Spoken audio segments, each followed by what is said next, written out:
अस्सलाम वालेकुम दोस्तों। अल्हम्दुलिल्लाह अल्लाह पाक के फजल करम से मैं बिल्कुल ठीक हूँ। उम्मीद करता हूँ मेरे तमाम चाहने वाले दोस्त अहबाब खैर वफ़ियत से होंगे।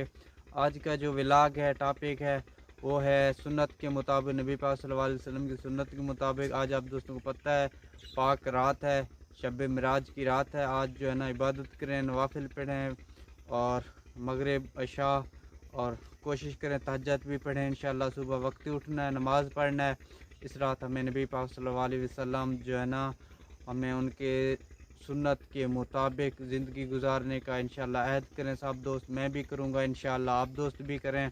तो इस रात को जो हमारे नबी पाक सल्लल्लाहु अलैहि वसल्लम अल्लाह पाक से मुलाकात करने गए थे अर्श पे, तो वो तो एक बहाना था, दीदार करवाने गए थे नबी पाक सल्लल्लाहु अलैहि वसल्लम। तो हमें 5 वक्त का नमाज मिला है, हमें बहुत कुछ मिला है। तो नबी पाक सल्लल्लाहु अलैहि वसल्लम जब जा रहे थे ना अर्श पे, तो एक चीज़ गुजरा है, तेज़, गोली की स्पीड से भी तेज़ गुजरा है, ये मैंने सुना है। तो कहते हैं नबी पाक सल्लल्लाहु अलैहि वसल्लम ने फरिश्तों से पूछा कि ये क्या चीज़ है जो इतनी तेज़ हमें भी क्रॉस करके गया। तो फरिश्तों ने बताया नबी पाक सल्लल्लाहु अलैहि वसल्लम को, या रसूल अल्लाह, ये जो है ना गरीब आवाम की आह है।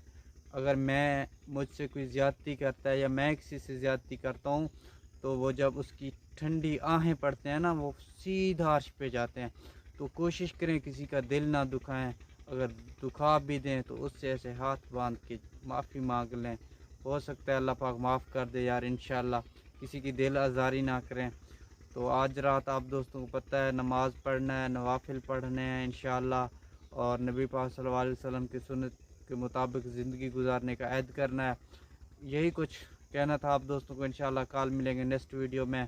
अब मैं चाहता हूँ इजाज़त, खुदा।